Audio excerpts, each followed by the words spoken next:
بسم اللہ الرحمن الرحیم۔ السلام علیکم ورحمۃ اللہ وبرکاتہ۔ میں ہوں اقبال سحر اور آپ دیکھ رہے ہیں ریئل نیوز وار۔ ناظرین، ایران میں ایرانی مظاہرین نے سابق شیعہ لیڈر خمینی کے آبائی گھر کو نذر آتش کر دیا۔ اطلاعات کے مطابق ایران میں مظاہرین نے انقلاب کے بانی آیت اللہ خمینی کے آبائی گھر کو آگ لگائی ہے۔ سوشل میڈیا پر مشتہر ویڈیوز میں دیکھا جا سکتا ہے کہ مظاہرین آیت اللہ خمینی کے گھر کو آگ لگا رہے ہیں۔ انقلاب ایران کے بانی کو خراج عقیدت پیش کرنے کے لیے ان کے آبائی گھر کو میوزیم بنا دیا گیا تھا۔ خمینی کی قیادت میں 1979 میں ایران میں انقلاب آیا تھا۔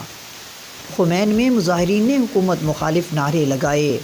مظاہرین حکومت کے خاتمے کا مطالبہ کر رہے تھے۔ حکومت کی جانب سے کریک ڈاؤن کے باوجود ایران میں مظاہرے جاری ہیں۔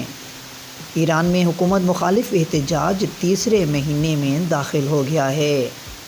عرب میڈیا کے مطابق رواں ہفتے خونی نومبر 2019 کی برسی منانے کے لیے سینکڑوں مظاہرین سڑکوں پر نکلے تھے۔ نومبر 2019 میں ایندھن کی قیمتوں میں اضافے کے خلاف احتجاج کے دوران سینکڑوں افراد ہلاک ہو گئے تھے۔ رواں برس ستمبر میں 22 سالہ ایرانی کرد خاتون مہسا امینی کی ہلاکت کے خلاف احتجاج شروع ہوا تھا، جو دنیا بھر میں پھیل چکا ہے۔ انسانی حقوقی تنظیموں کا کہنا ہے کہ مہسا امینی کی ہلاکت کے خلاف مظاہروں میں 300 سے زیادہ افراد مارے جا چکے ہیں اور ہزاروں کو حراست میں لیا جا چکا ہے۔ حکومت نے رواں ہفتے 5 افراد کو سزائے موت سنائی ہے۔ حکومت نے کہا تھا کہ اشتعال پھیلانے والوں کے خلاف سخت اقدامات کیے جائیں گے۔